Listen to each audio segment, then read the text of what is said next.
em quem está a fonte de todo o poder. Evangelho de Lucas, capítulo 8. Comentário de Mari Persona. O Bruce Anstey, no seu livro, ele comenta esse episódio, obviamente dessa maneira também, que mostrando o lado profético dele, e que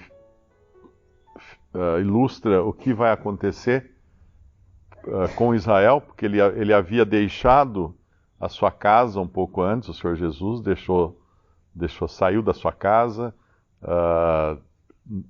negou as suas ligações naturais, quando ele fala: quem é minha mãe? Quem são meus irmãos? E ele sai, e agora ele vai interromper o caminho dele para cuidar dessa mulher aqui. Essa mulher é uma figura, talvez, da igreja, né, que é uma impura, porque uma mulher com fluxo de sangue, segundo a lei, ela era impura, ela não poderia tocar o Senhor não poderia tocá-la. Mas ele para o seu tratamento com Israel, na figura aqui de Jairo, que era príncipe da sinagoga, e rogava-lhe que entrasse na sua casa, mas ele para, porque a criança estava à morte. E entra então essa mulher, assim, esse intervalo aqui da mulher com fluxo de sangue, da mulher impura. E ele vai então depois seguir adiante na sua tratativa com Israel, no futuro.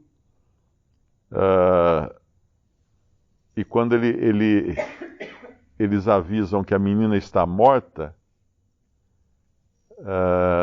tem um versículo, ele fala: não temas, crê somente e será salva. E quando ele chega na casa, estava a maior confusão, né? Todos choravam, todos pranteavam. Os 50. E os 52 fala que todos choravam e pranteavam. E ele fala: não choreis, não está morta, mas dorme. Isso nos fala um pouco também do que Paulo fala em Romanos, capítulo 11, que Israel seria colocado de lado por um tempo. Não está morto, mas dorme. E quando Cristo vier voltar a tratar com Israel, então ele vai tomar pela mão Israel e vai levantá-lo.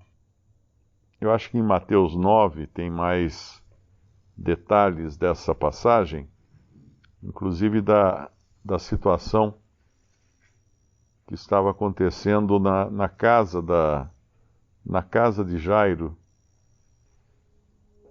Estava alvoroço, né, no versículo 38. E tendo chegado à casa do principal da sinagoga, em Marcos 5, 38, viu alvoroço, e os que choravam muito e pranteavam. Esse é o estado de confusão que estará na terra de Israel quando Cristo, ou melhor, quando um pouco antes de Cristo levantar de novo o remanescente de Israel. Para Marta, um pouco antes de ressuscitar Lázaro, Marta, quando ela fala, já está de 4 dias, já cheira mal, o Senhor fala: eu não te disse que se creres, verás a glória de Deus?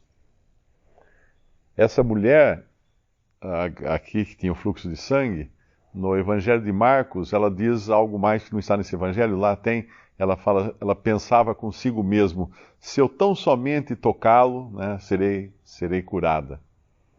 Eu estava pensando que existe uma fonte que é sempre o Senhor, de toda a bênção, de toda a resposta, de todo o poder, é Ele. A única variável, na verdade, somos nós. A fonte fixa é Ele. A única variável somos nós.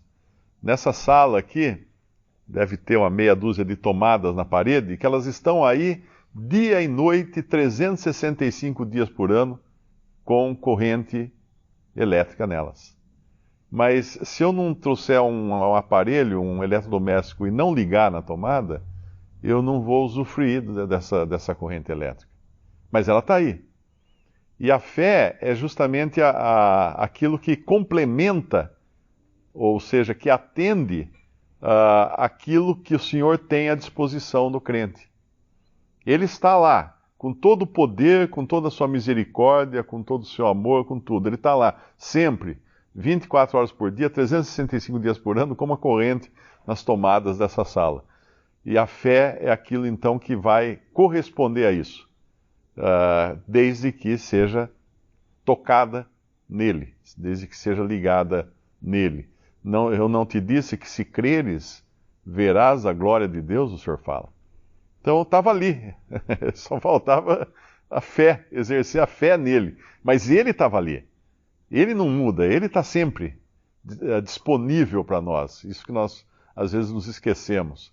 O nosso desespero é mais ou menos como o desses daqui que choravam, pranteavam, e ali estava o Senhor, o autor da vida, naquela mesma sala que eles estavam, todo mundo chorando, e pior, alguns rindo. Esses que riem, esses são os ímpios, esses são os apóstatas. Voltando agora à ideia da figura disso para Israel no futuro, esses serão os apóstatas, os israelitas apóstatas que vão rir, que vão achar absurdo que exista aquele remanescente aguardando a vinda do Messias para reinar sobre eles. Então, existem diferentes reações, mas o Senhor estava ali. O Senhor estava ali. E ele precisou só pegar na mão da menina e falar: levanta-te, levanta-te, menina. E ela levantou.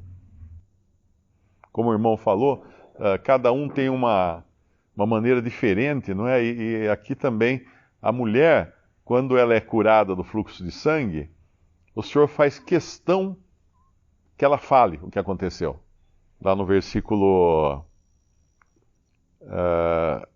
ele fala: alguém me tocou, no 46, porque bem conheci que de mim saiu virtude.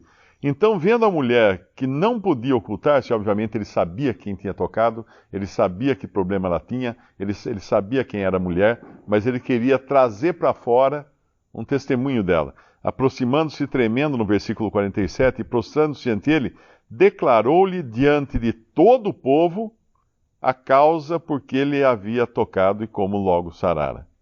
E ele lhe disse: tem bom ânimo, filha, a tua fé te salvou, vai-te em paz.